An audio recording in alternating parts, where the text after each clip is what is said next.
Assalamualaikum warahmatullahi wabarakatuh. Perkenalkan, nama saya Fadila Eka Febriani dengan NIM 142. Saya dari kelompok 3. Di sini saya akan mempresentasikan laporan penyusunan proyek psikologi SDM pada perusahaan PT Trisakti Lautan Mas. Adapun aspek yang akan saya bahas yaitu mulai dari overview proyek 1, kemudian proyek 5, 6, dan 7. Di sini kami akan membahas pada overview project 1 yang harus direvisi. Yang pertama, saya akan membahas pada SWOT pada bagian weakness 1 dan trait 1, di mana revisiannya yaitu membangun dan memelihara hubungan yang kuat dengan pelanggan untuk mendukung retensi dan mendapatkan umpan balik yang konstruktif. Kemudian kita akan masuk kepada job description untuk jabatan kepala departemen yang direvisi adalah aktivitas tugasnya. Yang pertama yaitu kepala departemen akan memimpin pelaksanaan program kerja dari perusahaan tersebut. Kemudian yang kedua, kepala departemen akan melakukan penilaian performa SDM. Yang ketiga, kepala departemen akan merencanakan rekrutmen karyawan perusahaan. Yang keempat, kepala departemen akan melakukan evaluasi performa SDM dengan periode bulanan. Yang kelima, kepala departemen akan memastikan sistem pengelolaan sumber daya manusia berjalan dengan efisien. Setelah itu saya akan membahas Project 6. Project 6 yang pertama kita bahas yaitu identifikasi kebutuhan pelatihan. Di sini saya akan mengambil jabatan dari kepala departemen. Yang pertama kita bisa lihat kompetensi ditinjau dari knowledge, skill, dan attitude. Saya akan mengambil salah satu aktivitas tugasnya, yakni pemahaman mendalam tentang visi, misi, dan tujuan perusahaan, leadership skill, komitmen terhadap pencapaian target perusahaan. Kita lihat dari identifikasi kebutuhan pelatihannya, mulai dari sasaran pelatihan, yakni untuk memperdalam bagaimana pemahaman visi misi dan tujuan perusahaan agar berjalan dengan lancar. Kemudian yang kedua, mulai dari pengembangan keterampilan kepemimpinan akan diasah pada sasaran pelatihan tersebut. Yang ketiga, yaitu dengan memperkuat komitmen terhadap bagaimana cara pencapaian target perusahaan dapat terrealisasi dengan baik. Kemudian yang kedua yaitu ditinjau dari poin materi pelatihan. Bisa yang pertama dari analisis dan interpretasi visi misi dan juga tujuan perusahaan. Yang kedua yaitu memahami bagaimana kepemimpinan bisa berorientasi pada tujuan perusahaan. Yang ketiga, cara pengelolaan strategis untuk mencapai target yang sudah ditentukan oleh perusahaan. Kemudian ditinjau dari metode pelatihan. Yang pertama yakni ada sesi diskusi atau problem solving dan juga analisis bagaimana visi dan misi perusahaan tersebut berjalan. Kemudian yang kedua, di situ akan ada pelatihan pemimpinan untuk mencapai target dari sebuah perusahaan. Yang ketiga yaitu studi kasus bagaimana kepemimpinan perusahaan bisa berjalan dengan strategis. Kemudian adapun alasan pertimbangannya yaitu untuk memastikan semua pemangku kepentingan memiliki pemahaman yang bisa konsisten dengan tujuan perusahaan dan tanpa merugikan perusahaan tersebut. Kemudian yang kedua, mulai dari peningkatan kemampuan bagaimana cara kepemimpinan di perusahaan tersebut agar bisa mengarahkan tim menuju pencapaian target yang sudah direalisasikan oleh perusahaan. Lanjut saja, kita akan masuk kepada bagian project 5 dari identifikasi kompetensi jabatan. Di sini saya akan membahas jabatan kepala departemen.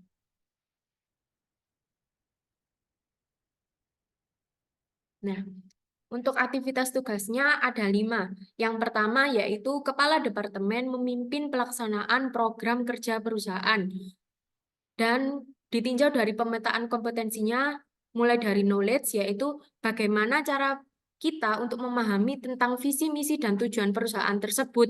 Kemudian ditinjau dari skill ataupun keterampilan, yakni leadership. Kemudian ditinjau dari attitude atau sikap kerja, bagaimana seorang kepala departemen ini bisa berkomitmen terhadap pencapaian target dari perusahaan tersebut. Kemudian aktivitas tugas yang kedua yaitu kepala departemen juga akan melakukan penilaian performa kepada kinerja karyawan. Nah, bisa ditinjau dari pemetaan kompetensi mulai dari knowledge yang pertama yaitu bagaimana cara karyawan dapat Bagaimana cara kepala departemen dapat memahami tentang metrik performa dan juga penilaian untuk karyawan. Kemudian ditinjau dari skill ataupun keterampilan, kemampuan kepala departemen dalam menganalisis dan juga menilai kinerja karyawan seberapa efisiensi terhadap perusahaan tersebut. Kemudian ditinjau dari attitude atau sikap kerjanya, bagaimana kepala departemen ini bisa bersikap adil dalam penilaian performa, mulai dari eh, keterbukaan terhadap pengembangan staf-staf karyawannya. Kemudian aktivitas tugas yang ketiga yaitu kepala departemen akan merencanakan rekrutmen karyawan perusahaan. Ditinjau dari knowledge, bagaimana cara pemahaman itu tentang kebutuhan tenaga kerja dan juga tren pasar kerja. Kemudian tentang metode rekrutmen juga. Dan ditinjau dari skill, bagaimana cara kepala departemen mampu merencanakan dengan perencanaan strategis dalam rekrutmen tersebut. Ditinjau dari attitude atau sikap kerja, bagaimana cara kepala departemen dapat bersikap terbuka terhadap keberagaman dalam rekrutmen. Kemudian aktivitas tugas keempat, kepala departemen dapat melakukan evaluasi performa sumber daya manusia bulanan yang ditinjau dari knowledge, bagaimana pemahaman tentang metode evaluasi performa bulanan, dari skill, bagaimana kemampuan analisisnya untuk mengevaluasi kinerja bulanan tersebut, dari sikap kerja, bagaimana cara kepala departemen dapat disiplin dalam menjalankan evaluasi performa secara teratur. Kemudian aktivitas tugas yang kelima yaitu kepala departemen dapat memastikan sistem pengelolaan sumber daya manusia berjalan dengan efisien yang ditinjau dari knowledge-nya bagaimana pemahaman tentang sistem pengelolaan SDM dan juga teknologi terkini. Ditinjau dari skill bagaimana cara kepala departemen mampu untuk memanajemen proses agar memastikan perusahaan tersebut berjalan dengan efisiensi. Sikap kerjanya bagaimana kepala departemen dapat bersikap terbuka terhadap inovasi dalam pengelolaan SDM. Langsung saja kita akan masuk kepada proyek ke-6,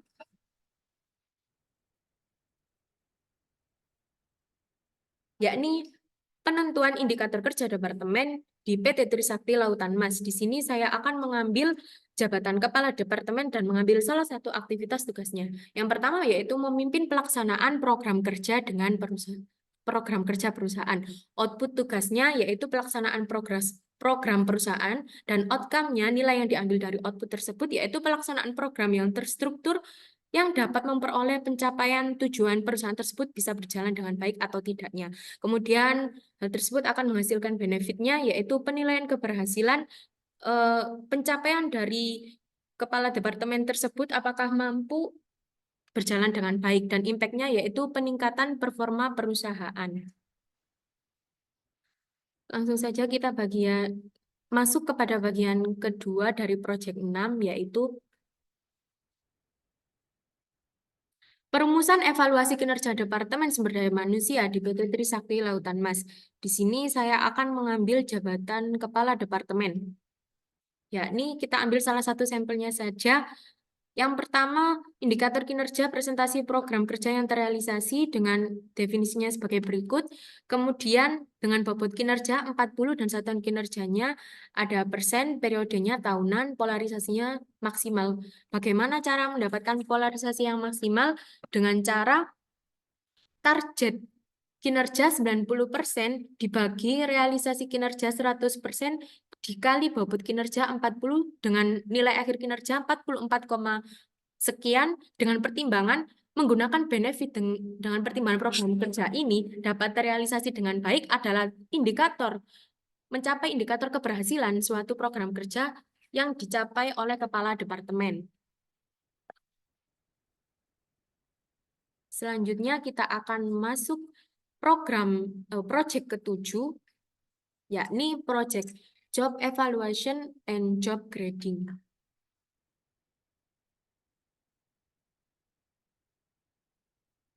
Sini kita akan masuk ke Dictionary of Job Evaluation Human Resource Department at PT Trisakti Lautan Mas. Sini saya akan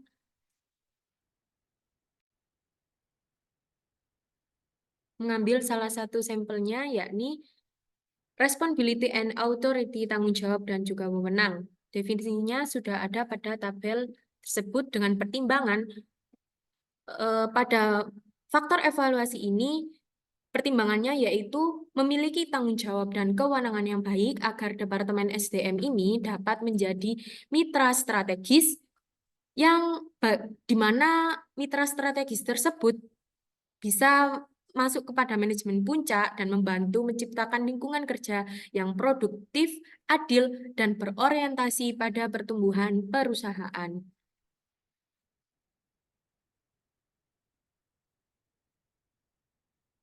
Ini bisa dilihat Dictionary of Subfaktornya.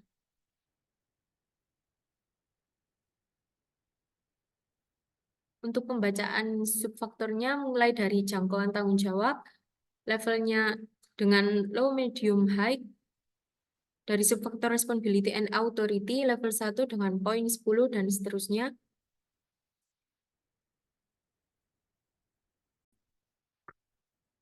Selanjutnya kita akan masuk job evaluation data form. Di sini saya akan mengambil jabatan kepala departemen dengan faktor responsibility and authority dengan subfaktor jangkauan dan juga tanggung jawab. Di sini asesor tim satunya dari mahasiswa, asesor tim duanya dari internal perusahaan dengan poin 30-30 dengan final evaluation 30 atau rata-ratanya. Kemudian keseluruhan totalnya dapat 560 poin.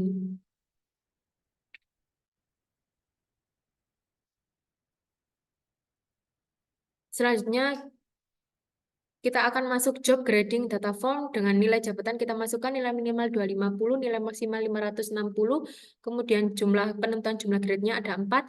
Cara penghitungannya yaitu nilai maksimal dikurangi nilai minimum dibagi jumlah grade dengan hasil 77,5. Begitupun hasil subgrade 3 dan juga subgrade 4.